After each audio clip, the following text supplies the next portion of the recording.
देखो ममता, मैं आज ऑफिस जाने के मूड में नहीं हूँ। किसी का फोन आया ऑफिस से तो बोल देना कि मैं घर पर नहीं हूँ, किसी जरूरी काम से गांव गया हूँ। ठीक है, मैं चला सुने, बाकी मैं संभालूंगा। ममता बेचारी, जैसा नाम वैसा ही नेचर। ना कभी झूठ बोला, ना फरेब, ना किसी से चालाकी की, ना किसी की पंचायत। सुन लेती है पति की बात और फिर कुछ देर बाद फोन आता है। हेलो, कौन? मैं सुनील का बॉस बोल रहा हूँ। दफ्तर में इतना काम पड़ा है, अभी तक ऑफिस नहीं आया। वो क्या कर रहा है? फोन दीजिए उसे। जी वो तो सो रहे हैं। कह रहे हैं कि आज गर्मी बहुत है तो घर के मजे लेंगे। बॉस को बीवी की बात पर गुस्सा आ जाता है। तो उसे बोल दीजिएगा कि अब घर में गर्मी के ही मजे ले, कोई जरूरत नहीं है यहाँ आने की। ये बोलकर बॉस फोन रख देता है। ममता सारी बात सुनील को बता देती है। न जाने किस बेवकूफ से पाला पड़ा है, समझ नहीं आता। तुम्हारे कारण मेरी नौकरी चली गई। अरे झूठ बोलने में क्या जा रहा था तुम्हारा? ममता को समझ में नहीं आ रहा था कि उसकी खता क्या थी। अरे जो है वही तो बोला। फिर एक रोज, बहू, अरे बहू, कहाँ है तेरा पति? इस महीने घर के खर्चे के पैसे भी नहीं भेजे। क्यों, माँ बाप की फिक्र खत्म हो गई है क्या उसे? बाई लागू माँ जी, वो ये बोल रही थी कि माँ को क्या है, घर का राशन, खेत का पैसा, मवेशी का दूध, फिर भी न जाने क्यों मेरे सर पर भार देकर बैठी है। तभी सुनील ममता के मुंह पर हाथ रख देता है। क्या रे कलमुह है, हटा बहू के मुंह से हाथ। अरे क्या क्या बोलता है तू? वो तो इसकी झूठ बोलने की आदत नहीं है, इसलिए पता चल रहा है। देख मेरी सास कितनी शरीफ है। हाँ, तेरी माँ तो मोहल्ले की बदमाश है ना, और तेरी सास शरीफ है। बेटा ममता को देखता है और गुस्से से बोलता है। अब खड़ी खड़ी देख क्या रही हो? और भी कुछ कहना है क्या? माँ आई है ना, जाकर छाछ ले आ ठंडी वाली। ममता अंदर चली जाती है। माँ, इसके सच बोलने की आदत के कारण मेरी नौकरी जाते जाते रह गई। वो तो मैंने अगले दिन जाकर पैर पकड़ लिए मालिक के, नहीं तो। सब जानता है बहू की आदत नहीं है झूठ बोलने की, तो तू शांत क्यों नहीं रहता? क्यों उसे झूठ बोलने को बोलता है? फिर एक रोज, बहू, जा अपनी पड़ोसन के पास और उससे बोल कि वो लाल वाली साड़ी जो उसने नए साल की पार्टी में पहनी थी, तुझे वो चाहिए। ना माँ जी, मुझे नहीं चाहिए। वैसे भी कल जिस शादी में जाना है ना, वहाँ के लिए तो मेरे पास काली साड़ी है। सास सर पर हाथ रखकर, अरे बुद्धू, मुझे चाहिए साड़ी। वैसे भी तुम लोगों में तो साड़ी का लेन देन चलता है ना, तेरी भी तो उसने पहनी थी ना। हाँ माँ जी, वो क्या है ना, हम दोनों के कपड़े एक दूसरे को आ जाते हैं। मैं ले आती हूँ आपके लिए साड़ी। बहू पड़ोसन के पास जाती है। कैसी हो निर्मला, तेरी लाल साड़ी चाहिए थी। क्यों? तू तो बोल रही थी कि तेरे पास काली वाली साड़ी है, तू वही पहनेगी, फिर लाल का क्या करेगी? अरे मैं तो काली ही पहनूंगी, लेकिन मेरी सास ने देखी थी तेरी लाल साड़ी, वो नए साल की पार्टी में तूने पहनी थी ना, तो इसलिए वो मांग रही है। ये सुनकर पड़ोसन थोड़ा परेशान हो जाती है। देख ममता, तेरे लिए तो मैं एक बार को साड़ी दे भी देती, लेकिन तेरी सास के लिए नहीं। वो क्या है ना, तू तो जानती है कितनी गंदी आदत है तेरी सास की। खाया पिया सब कपड़े पर ही पोंछ देती है। मेरी लाल साड़ी बहुत महंगी वाली है, पता चले उस पर हल्दी तेल का निशान लगा हो। ममता घर आ जाती है खाली हाथ। ममता को देखकर, नहीं देना उसका लूटी ने साड़ी। अब आए तुझसे लेने देना सामान, अच्छे से बताती हूँ। माँ जी, वो क्या है ना, मुझे तो वो दे रही थी, लेकिन आपके नाम पर नहीं दी। अरे किसने बोला था मेरा नाम लेने को? बोल देती तुझे पहनना है, लेकिन ना, तू तो ठहरी सच की देवी। न जाने सास क्या सोचती है और हंसने लगती है। अरे माँ, क्या हो गया? क्या सोचकर हंस रही है? याद है जब बहू को देखने गए थे? हाँ बस सही बात है। याद आ गया कैसे मेरी सास बाजार के खाने को बोल रही थी कि ममता ने बनाया है। और बहू ने आकर सब बता दिया कि ये सारा खाना तो बाजार से आया है, वो भी कल्लू हलवाई की दुकान से। ममता दोनों की बात सुन रही थी।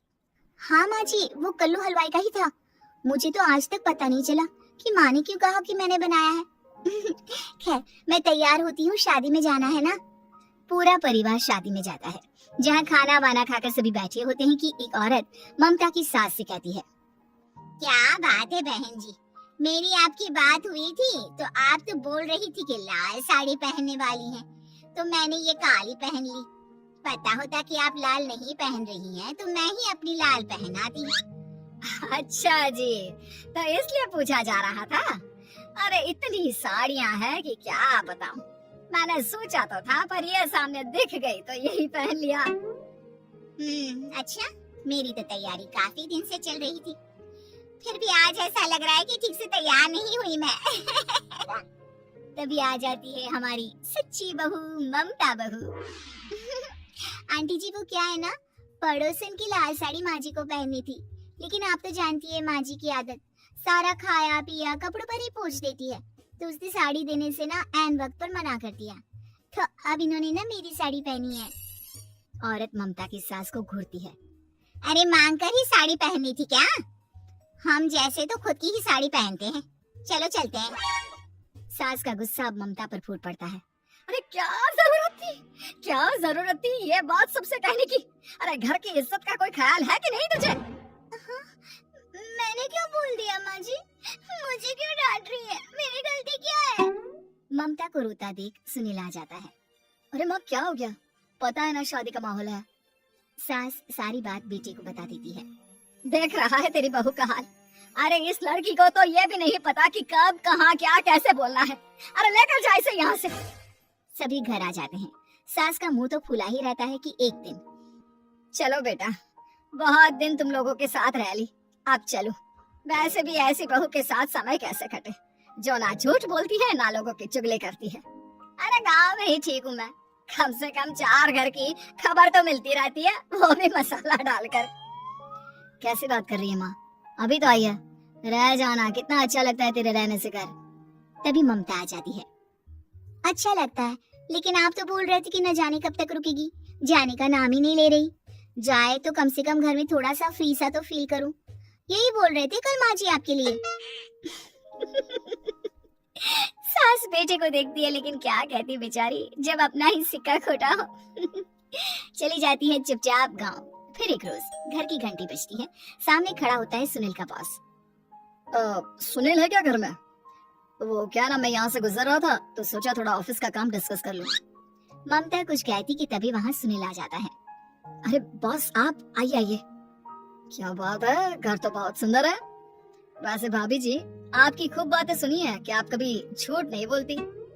ये तो पता नहीं, लेकिन हमेशा सर कुछ न कुछ ऐसा बोल देती हूँ जिससे परेशानी हो जाती है। मैं ऐसा नहीं चाहती, लेकिन क्या करूँ। खैर बॉस कुछ देर रुकता है, काम की बात होती है। ममता के साथ सब चाय पीते हैं और जैसे ही बॉस जाने को मुड़ता है कि क्या जी कितने नेक इंसान है, फालतू ही आप खड़ूस और निकम्मा बोलते हैं इन बॉस को। अब क्या, बॉस के कान तक खुद के लिए अनमोल वचन पड़ जाते हैं और फिर ओह तो ये बात है। और क्या कहता है ये? अरे बॉस आप भी किसकी बात पर विश्वास कर रहे हैं? अरे इससे तो ये भी नहीं पता कि आलू प्याज कहाँ रखा है। अरे ये क्या जाने क्या बोलना है क्या नहीं बोलना है। मतलब जो मुंह में आ रहा है बोले जा रहा है। भाभी जी आप बताइए। नहीं नहीं बॉस, लग रहा है कि कुछ गलत बोल गई मैं। वैसे ये सिर्फ इतना ही बोलते हैं कि आप में कोई टैलेंट है ही नहीं, आपकी नौकरी इन्हीं के कारण तो बची हुई है। अरे बस कर ले अम्मा, अब क्या करवा कर मानेगी, बड़ी मुश्किल से तो नौकरी बची थी मेरी। सही कहा, बची थी लेकिन अब निकल गई। तेरे टैलेंट के भरोसे चल रही है ना मेरी नौकरी, अब देख तू। अच्छा तो आप भी यही मानते हैं? वैसे ये बात तो है, सुनील काफी टैलेंटेड है। बॉस चला जाता है, सुनील सिर पकड़कर बैठ जाता है। माना सच बोलना एक अच्छी आदत है, लेकिन ममता आज का समय ऐसा नहीं है। तुझे थोड़ा सा समाज को देखकर खुद को बदलना होगा, समझी? जी मुझे तो पता ही नहीं चलता कि मैं क्या गलत कर रही हूँ। यकीन मानिए मैं जानबूझकर नहीं करती। सुनील सोच लेता है कि वो किसी न किसी तरह अपनी बीवी के इस भोलेपन का इलाज करके रहेगा, लेकिन सवाल ये कि कैसे कैसे का जवाब अब मिल जाता है। और फिर एक रोज ममता की माँ आती है। ममता तुझे तो पता है तेरे पापा का काम ठीक नहीं चल रहा है, कुछ पैसों की जरूरत थी, तेरे पास हो तो मदद कर दे बेटा। ममता माँ को घर खर्चे से बचाए पैसे दे देती है। पैसे देने के बाद सुनील आ जाता है। अरे सासू माँ आज यहाँ कैसे आना हुआ? नहीं बेटा, वो ममता की याद आ रही थी ना तो आ गई। वो क्या है ना, पता है पापा का काम ठीक नहीं चल रहा है तो माँ कुछ पैसे लेने आई थी। क्यों, यहाँ क्या पैसे का पेड़ होगा? अरे कौन सी माँ अपनी बेटी के ससुराल का खाती है? कोई जरूरत नहीं है पैसे देने की। वापस कर दो माँ जी पैसे और निकलो यहाँ से। आगे से यहाँ पैसे लेने नहीं आना। सुनील ये बोलकर निकल जाता है। उसके जाने के बाद, बेटा ममता, तूने मेरी बेइज्जती कराने के लिए यहाँ बुलाया था क्या? अरे छोटा सा झूठ बोल देती तो तेरी माँ की इज्जत बच जाती। लेकिन चलती हूँ मैं। सास बाहर जाकर बाहर खड़े सुनील से कहती है, तेरे कहने पर बेटा हमने ये नाटक तो खेल लिया, लेकिन उसका क्या असर होता है ये नहीं पता। थोड़ी देर बाद सुनील घर आता है। देखिए, मुझे मेरी गलती का एहसास हो गया है। मैं समझ गई हूँ कि सच कितना सच होता है और उसकी कीमत आज के समय में बहुत बड़ी है। माफ करना, मैं आज से सच कभी नहीं बोलूंगी। क्या? कभी नहीं? फिर क्या, दोनों मियाँ बीवी खुश रहने लगते हैं, क्योंकि बीवी को थोड़ी सी झूठ की आदत हो जाती है।